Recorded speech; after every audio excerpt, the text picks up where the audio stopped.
Hello guys! Welcome back sa LX Hub channel. For today's video, continuation lang ito ng ating coin sorter project.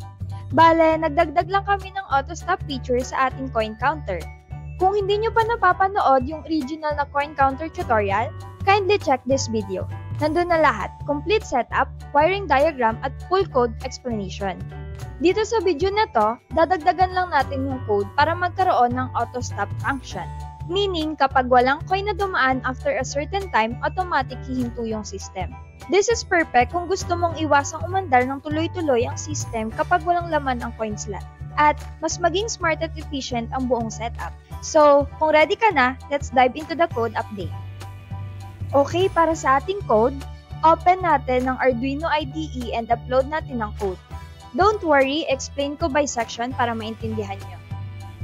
Para sa libraries, unang-una sa code, nag-include tayo ng two important libraries. Yung isa para sa I2C communication. Yun yung ginagamit para makipag-usap ang Arduino sa ibang devices gamit lang ang dalawang wires. Yung pangalawa para sa I2C LCD. Dito natin ipapakita ang coin count at system status. Para naman sa pin definitions and global variables, sa part na to, dinefine natin kung anong pin ng Arduino ang nakakabit sa mga components. May push button tayo, may relay SSR, buzzer, at coin sensor. Meron din tayong coin count para bilangin kung ilang coin na ang pumasok. At coin detected na nagsasabi kung may bagong coin. Meron din tayong last coin time na pang-track kung kailan huling may pumasok na coin at isang timeout value na 10 seconds kapag walang coin na pumasok in 10 seconds, auto-stop na ang system. Next part, LCD setup na.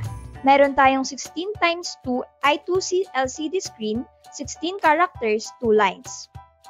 Sinetup natin yung address ng LCD sa Arduino, binuksan ng backlight, tapos nagpakita ng welcome message, coin counter at LX Hub system. After 2 seconds, lilinisin yung screen at ipapakita na yung actual coin count at system status. Sa setup function naman, sinimulan natin ang serial monitor. Yan ang makikita sa computer kung naka-USB ang Arduino. Tapos, sinet natin ang mga pin modes. Input ang button at sensor at output naman yung buzzer at relay. Tapos, ginamitan natin ang interrupt yung coin sensor. Meaning, kahit anong ginagawa ng Arduino kapag may pumasok na coin, makaka-react agad siya. No delay. After setup, pinakita natin yung LCD message at log messages sa serial monitor para makita ng working na ang system. Dito sa loop part, umiikot lahat ng actions. Unang-una, chinecheck kung pinindot ang button. Kung oo, magtatagal yung system, either mag-start siya ng count or mag-stop. Kung may coin na pumasok, i-on ang buzzer sandali bilang feedback. Update din ng LCD para ipakita na nadagdagan ng coin count. At syempre, i-record din natin ang oras kung kailan siya pumasok para ma-reset yung 10 seconds timer. Kapag wala nang pumasok na coin after 10 seconds, automatic off ang system. Meaning, mag-off ang relay at ihinto ang bilang. Sa part na to, inaayos natin ang pag-detect ng button press. May debounce delay para hindi madoble ang reading kapag pinindot ang button. Kapag naka-standby pa ang system, i-reset ang coin count at i-on ng relay. Kapag running na siya, i-off naman ang relay para huminto. Then, maghihintay ang system na bitawan mo ang button bago tanggapin ulit, para maiwasan ng biglang double press. Para sa LCD update function, dito naman natin ina-update ang LCD. Sa unang linya, pinapakita kung counting o standby. Sa pangalawang linya, nakalagay kung ilang coins na ang nabilang. Real-time na update yan para laging kita ng user ang current status. Last part is yung coin inserted function. Ito yung interrupt function na triggered every time may coin na dumaan sa sensor. Pag naka-on ang system at bumaba ang signal ng sensor, ibig sabihin may coin, pinapatigil muna ang interrupt pansamantala. Nagde-debounce tayo para iwas doble bilang.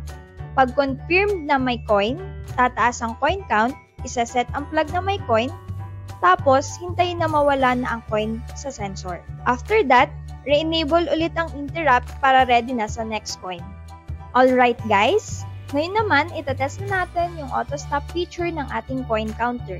Kapag na-power on na natin ang system, makikita sa LCD ang message na coin counter tapos standby muna siya. Ngayon, press na natin yung button para i-activate ang counting mode. Makikita nyo, magbabago yung display to counting at mag-on na rin ang relay.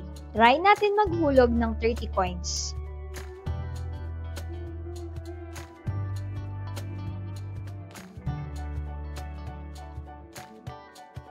Hintayin natin kung gagana yung auto stop after 10 seconds.